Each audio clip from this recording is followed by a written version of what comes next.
It would take hours to go over all the evidence which proves that the attack on September 11th, 2001 was an inside job, and I suggest you look into it if you haven't already. But to simplify the situation, all you need to do is look at Building 7. What some people still don't realize is that there were 3 buildings that fell into their own footprint that day. 3 buildings that fell at free fall speed, indistinguishable from controlled demolitions, because that's exactly what they were. As the towers came crashing down, we can see the signatures of a controlled demolition. The official story is that Building 7, known as 7 World Trade Center, caught fire as a result of debris from the Twin Towers, which somehow caused a critical internal column to break, causing a cascading failure and collapse. And if this nonsensical official narrative were true, it would make it the first and only steel skyscraper in the world to collapse from fires. The building's owner, Larry Silverstein, took control of the Twin Towers just weeks before 9/11 and had them insured to cover terrorist attacks. After Building 7 collapsed, Silverstein told the media that the decision was made to pull it, suggesting that the building was collapsed on purpose. I remember getting a call from the fire department commander telling me that they were not sure they were going to be able to contain the fire. I said, we've had such terrible loss of life. Maybe the smartest thing to do is pull it. And they made that decision to pull, and then we watched the building collapse. This implies that they somehow rigged the explosives that afternoon while the building was still burning, which is ridiculous, and so the media dismissed his comments and changed their story. There were several witnesses who reported hearing and feeling the type of explosions one would expect from a controlled demolition. You heard explosions, like ba-boom! It's like a distinct sound. Big explosion. Blew us back into the 8th floor. Somebody grabbed my shoulder and I started running, and the shit's hitting the ground behind me. And the whole time you're hearing thum, thum, thum, thum, thum. So, I think I know an explosion when I hear it. Do you know if it was an explosion or if it was a building collapse? To me, it sounded like an explosion. The explosions were captured on video. You want to call your mother or something? In fact, you were just told by police that you should move out of your apartment, Tatiana. You've got Carolina here.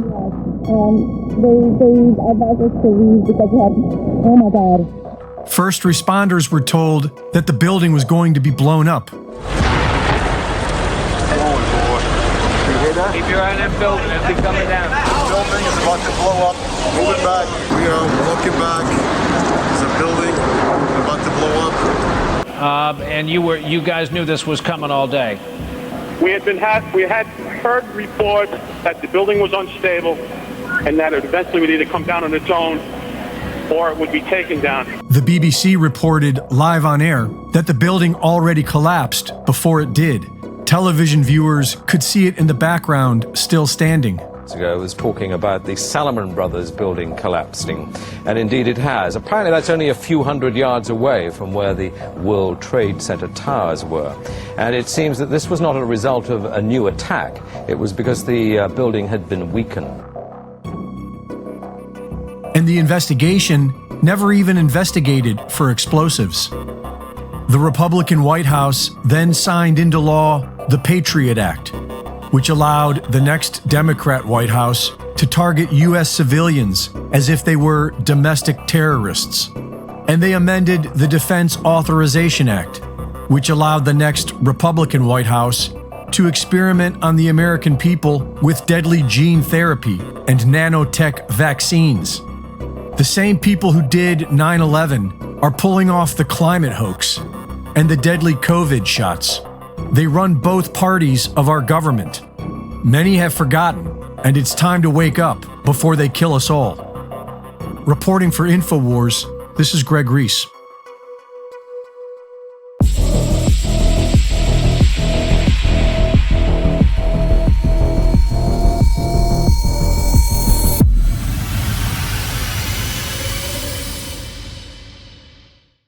Thank you for watching the latest Greg Reese Report. Be sure to go to reesereport.com to see my latest videos, sign up for my free newsletter, and subscribe for exclusive content. And be sure to support my sponsor at InfoWarsStore.com.